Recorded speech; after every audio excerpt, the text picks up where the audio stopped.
Nosso Lar, Chapter 26, New Perspectives.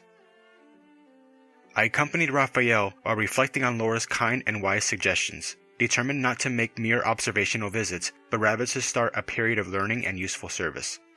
Amazed, I noticed the magnificent features of this unfamiliar region as we made our way to where Minister Genesio was waiting for me. However, I followed Raphael in silence, refraining from asking any questions. Instead, I was experiencing a new kind of mental activity. I was devoting myself entirely to prayer. I was asking Jesus to assist me on this new path so that I may not lack work and the strength to accomplish it. I used to be adverse to the practice of prayer, but now I turned to it as a valuable, sensible resource for my purposes of service. Even Raphael looked at me curiously from time to time, as if he had not expected such an attitude on my part. The airbus left us in front of a large building. We got off in silence. Within a few minutes, I was standing in front of the respectable Genesio, a nice elderly man whose face displayed uncommon energy.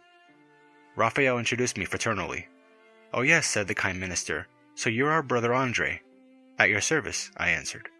"I received a note from Laura saying that you would be coming. Please, feel at ease here." Meanwhile, my companion respectfully said goodbye to the minister and then embraced me. Raphael was urgently expected at his duties in his own department. Setting his bright eyes on me, Genesio began. "Clarencio has already told me about you, and showed a great deal of interest. We often receive personnel from the Ministry of Assistance on observational visits, which usually become periods of service." I understood his subtle allusion and remarked, "That is my greatest desire. I have even prayed to the divine forces to assist my feeble spirit so that my stay in this ministry might turn into a period of internship." Genesio seemed pleased, and availing myself of inspirations that inclined me to humility, I begged with moist eyes, "Minister, I can see that my coming here via the Ministry of Assistance came about exclusively because of the mercy of the Most High, perhaps in answer to the constant intercession of my devoted and holy mother. I've noticed, however, that I have only been receiving benefits without producing anything useful in return. My place is surely here, taking part in regenerative activities. If possible, please turn my permission to visit into the possibility to serve. I now understand, as never before, the need to modify my own values. I've wasted too much time on useless vanity and have misspent a tremendous amount of energy on foolish self-worship." He appeared satisfied, as he saw that I was speaking with living sincerity from the bottom of my heart. When I had asked Minister Clarencio for work, I wasn't really aware of what I was asking at the time. I had certainly wanted to work, but perhaps not to serve. I hadn't yet realized the value of time, or learned to appreciate the sanctified blessings of opportunity. Deep down, I had really wanted to continue being what I had been until then, the proud and respected doctor, blind to the preposterous claims of the self-centeredness in which I was living and imprisoned within my own preconceptions. Now, however, in light of all I had seen and heard, and understanding the responsibility of each child of God in the infinite work of creation, I was speaking from what was best in me. At last, I was being sincere. I wasn't worried about the kind of job. I was seeking the sublime contentment of the spirit of service. Genesio seemed surprised as he looked at me and asked, "Were you really a doctor?" "Yes," I answered timidly. He was silent for a few moments, as if searching for a solution to my case. Then he said, "Your aims are praiseworthy, and I ask the Lord to preserve you in such an honorable attitude." And as if concerned about cheering me up and lifting my spirits with new hope, he added, "When the disciple is ready, the Father sends the Master.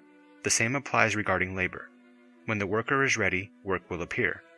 My friend, you have received enormous resources from divine providence. You are willing to cooperate. You understand your responsibility, and you have accepted your duty. Such an attitude is undoubtedly favorable for you to accomplish your desires.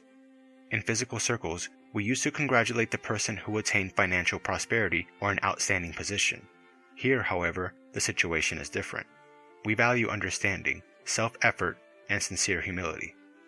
Noticing my anxiety, he concluded, "It's possible for you to find a good occupation here, but for the time being it is better for you to visit, to observe, and to study."